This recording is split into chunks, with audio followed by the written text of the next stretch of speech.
রহমান রহিম আল্লাহ তাআলার নামে। পরম করুণাময় আল্লাহ তাআলা। তিনি তোমাদের কোরআন শিক্ষা দিয়েছেন, তিনি মানুষ বানিয়েছেন, ভাব প্রকাশের জন্য তিনি তাকে কথা বলা শিখিয়েছেন। সূর্য ও চন্দ্র উভয় নির্ধারিত হিসাব মোতাবেক কক্ষপথ ধরে চলছে। জমিনে উৎপাদিত যাবতীয় লতাপাতা ও গাছ গাছড়া সব তাঁরই সামনে সাজদাবনত হয়।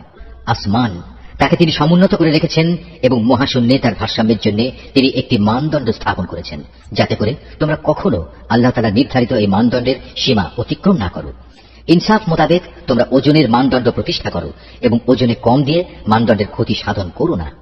ভূমণ্ডলকে তিনি সৃষ্টির আজির জন্য বিছিয়ে রেখেছেন, তাতে রয়েছে অসংখ্য ধরনের ফলমূল।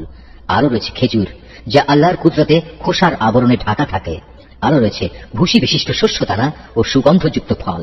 অতএব হে মানুষ ও জিন, তোমরা তোমাদের মালিকের কোন নিয়ামত অস্বীকার করবে? তিনি মানুষকে বানিয়েছেন পোড়া মতো শুকনো ঠনঠনে এক টুকরো মাটি থেকে এবং জিনদের বানিয়েছেন আগুন থেকে। অতঃপর হে মানুষ ও জিন, তোমরা তোমাদের মালিকের কোন নিয়ামত অস্বীকার করবে?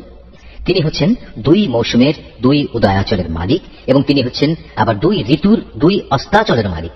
অতঃপর হে মানুষ ও জিন, তোমরা তোমাদের মালিকের কোন নিয়ামত অস্বীকার করবে? তিনি দুটি সমুদ্রকে বয়ে চলার জন্য ছেড়ে দিয়ে রেখেছেন, যেন তা একে অপরের সাথে মিশে যেতে পারে। তারপরেও তাদের উভয়ের মাঝে রয়ে যায় এমন একটি অন্তরাল, যার সীমা তারা কখনো অতিক্রম করতে পারে না। অতঃপর হে মানুষ ও জিন, তোমরা তোমাদের মালিকের কোন নিয়ামত অস্বীকার করবে? এ উভয় সমুদ্র থেকে তিনি মহামূল্যবান প্রবাল মুক্তা বের করে আনেন। অতঃপর হে মানুষ ও জিন, তোমরা তোমাদের মালিকের কোন নিয়ামত অস্বীকার করবে? সমুদ্রে বিচরণশীল পাহাড় সম বড় বড় জাহাজ সমূহ তো তারই ক্ষমতার প্রমাণ।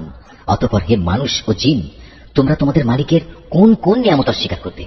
জমিন ও তার উপর যা কিছু আছে তা সবই একদিন বিলীন হয়ে যাবে, বাকি থাকবে শুধু তোমার মালিকের সত্তা, যিনি পরাক্রমশালী ও মহানুভব। অতএব হে মানুষ ও জিন, তোমরা তোমাদের মালিকের কোন কোন নিদর্শন অস্বীকার করবে? এই আকাশমণ্ডলী ও ভূমণ্ডলে যত কিছু আছে সবাই নিজ নিজ প্রয়োজন তার কাছেই চায়, আর তিনি প্রতিদিন প্রতি মুহূর্তে কোনো না কোনো কাজে তৎপর রয়েছেন। অতএব হে মানুষ ও জিন, তোমরা তোমাদের মালিকের কোন নিদর্শন অস্বীকার করবে? হে মানুষ ও জিন, এ ব্যস্ততার মাঝেও কিন্তু আমি তোমাদের হিসাব নেওয়ার জন্য অচিরেই সময় বের করে নেব। অতএব হে মানুষ ও জিন, তোমরা তোমাদের মালিকের কোন নিদর্শন অস্বীকার করবে? হে জিন ও মনুষ্য সম্প্রদায়, যদি আকাশমণ্ডলী ও ভূমণ্ডলের এই সীমারেখা অতিক্রম করার তোমাদের সাধ্য থাকে তাহলে যাও, অতঃপর তা অতিক্রম করেই দেখো। কিন্তু আমার অনুমতি ছাড়া তোমরা কিছুতেই এই সীমা সরহদ অতিক্রম করতে পারবে না। অতএব হে মানুষ ও জিন, তোমরা তোমাদের মালিকের কোন নিদর্শন অস্বীকার করবে? সেদিন তোমাদের উভয় সম্প্রদায়ের উপর আগুনের স্ফুলিঙ্গ ও ধোঁয়ার কুণ্ডলী পাঠানো হবে, তোমরা কিছুতেই তা প্রতিরোধ করতে পারবে না। অতএব হে মানুষ ও জিন, তোমরা তোমাদের মালিকের কোন নিদর্শন অস্বীকার করবে? যেদিন আসমান ফেটে যাবে এবং তা লাল চামড়ার মতো রক্তবর্ণ হয়ে পড়বে।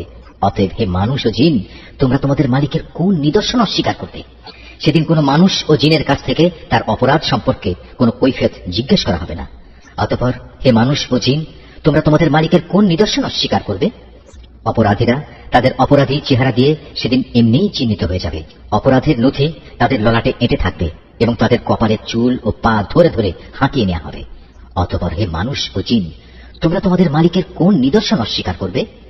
সেদিন তাদের বলা হবে, এ হচ্ছে সেই জাহান্নাম যাকে এই অপরাধী ব্যক্তিরা মিথ্যা বলত। তারা সেদিন তার ফুটন্ত পানি ও জাহান্নামের মাঝে ঘুরতে থাকবে। অতএব হে মানুষ ও জিন, তোমরা তোমাদের মালিকের কোন নিদর্শন অস্বীকার করবে? তোমাদের মাঝে যে ব্যক্তি তার নিজের মালিকের সামনে দাঁড়াবার ভয় করবে, তার জন্য থাকবে দুটো সুরম্য বাগিচা। অতঃপর হে মানুষ ও জিন, তোমরা তোমাদের মালিকের কোন নিয়ামত অস্বীকার করবে? সে বাগিচা দুটো আবার হবে ঘন শাখা প্রশাখা বিশিষ্ট। অতঃপর হে মানুষ ও জিন, তোমরা তোমাদের মালিকের কোন নিয়ামত অস্বীকার করবে? সেখানে দুটো ঝর্ণাধারা প্রবাহমান থাকবে। অতএব হে মানুষ ও জিন, তোমরা তোমাদের মালিকের কোন নিয়ামত অস্বীকার করবে? সেখানে প্রতিটি ফল থাকবে আবার দু প্রকারের। অতএব হে মানুষ ও জিন, তোমরা তোমাদের মালিকের কোন নিয়ামত অস্বীকার করবে? জান্নাতের অধিবাসীরা সেখানে হেলান দিয়ে আয়েসে বসবে রেশমের আস্তর দিয়ে মোড়ানো পুরু ফরসের উপর। এ সময় উভয় উদ্যান ফল সহ তাদের সামনে ঝুলন্ত অবস্থায় থাকবে। অতএব হে মানুষ ও জিন, তোমরা তোমাদের মালিকের কোন নিয়ামত অস্বীকার করবে? সেখানকার অগণিত নিয়ামতের মধ্যে থাকবে আয়ত নয়না সুন্দরী হুর, যাদের জান্নাতের এ অধিবাসীদের আগে কোনো মানুষ কিংবা জিন কখনো স্পর্শও করেনি। অতএব হে মানুষ ও জিন, তোমরা তোমাদের মালিকের কোন নিয়ামত অস্বীকার করবে? এরা যেন এক একজন প্রবাল ও পদ্মরাগের মতো অপরূপ। অতএব হে মানুষ ও জিন, তোমরা তোমাদের মালিকের কোন নিয়ামত অস্বীকার করবে? তুমিই বলো।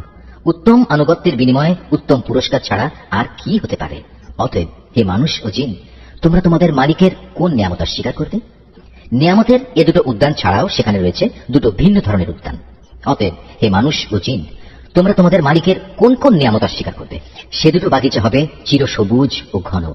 অতএব হে মানুষ ও জিন, তোমরা তোমাদের মালিকের কোন নিয়ামত অস্বীকার করবে? সেখানে থাকবে দুটো ঝর্ণাধারা, ফোয়ারার মতো সদা উচ্ছল গতিতে তা বইতে থাকবে। অতএব হে মানুষ ও জিন, তোমরা তোমাদের মালিকের কোন নিয়ামত অস্বীকার করবে? সেখানে আরো থাকবে রং বেরঙের ফল পাকড়া, খেজুর ও আনার। অতএব হে মানুষ ও জিন, তোমরা তোমাদের মালিকের কোন নিয়ামত অস্বীকার করবে? সেখানে থাকবে সৎ স্বভাবের অনিন্দ সুন্দরী রমণীরা। অতএব হে মানুষ ও জিন, তোমরা তোমাদের মালিকের কোন নিয়ামত অস্বীকার করবে? এর হুররা রয়েছে তাঁবুতে অপেক্ষমান অবস্থায়। অতএব হে মানুষ ও জিন, তোমরা তোমাদের মালিকের কোন নিয়ামত অস্বীকার করবে? এই জান্নাতের অধিবাসীদের আগে অন্য কোনো মানুষ কিংবা জিন এদের স্পর্শও করেনি। অতএব হে মানুষ ও জিন, তোমরা তোমাদের মালিকের কোন নিয়ামত অস্বীকার করবে? জান্নাতের অধিকারী এ ব্যক্তিরা সুন্দর গালিচার বিছানা ও সবুজ চাদরের উপর হেলান দিয়ে বসবে।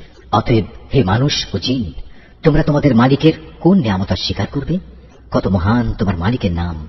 তিনি মহাপ্রতাপশালী ও পরম অনুগ্রহশীল।